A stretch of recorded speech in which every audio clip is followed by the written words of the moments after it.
Le théâtre présenté par Nadine Céline et Yacout Bezaoui.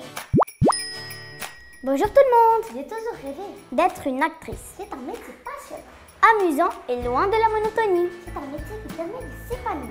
Et c'est pour cela que nous avons décidé d'étudier le théâtre.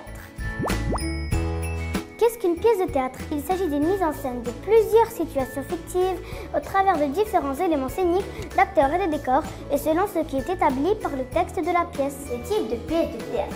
Il existe 3 types. La comédie, une pièce qui a pour but de faire rire. La tragédie, une histoire qui a une fin malheureuse. Le drame, un mélange de comédie et de tragédie.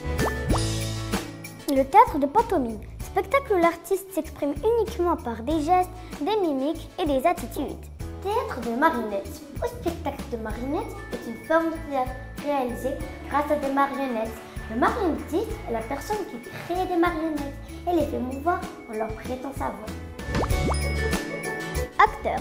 Un acteur ou comédien prête son physique ou sa voix à un personnage fictif au théâtre ou à la télévision selon des règles artistiques.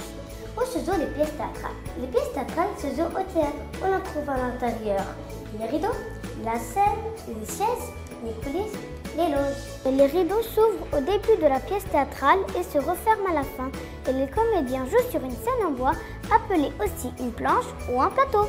On trouve aussi dans le théâtre les pièces où s'assoit le public, ainsi que les coulisses qui sont l'espace où on dispose des décorations que l'on fait glisser sur scène par l'intermédiaire des rails. C'est aussi le lieu où les acteurs attendent leur passage.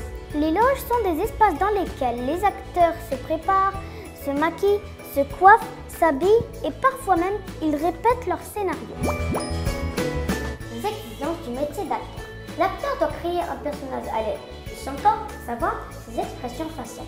Il utilise à la fois son expérience personnelle et son imagination pour se mettre dans la peau de son personnage. Il faut avoir de bonnes qualités essentielles à sa voix pour exercer ce métier. Une bonne mémoire et être original, essentiel pour rendre son personnage humain et toucher le cœur du public. Par exemple, condamné à mort. Pour les 5 semaines que j'habite avec cette pensée, toujours seul avec elle, toujours condamné de sa présence. Autrefois, j'étais un homme comme notre homme. Maintenant, je suis captif. Mon corps est offert des accations. Mon esprit est en prison dans une idée, une règle, une implacabilité. Je n'ai plus qu'une pensée, qu'une conviction, qu'une certitude. Condamné à mort.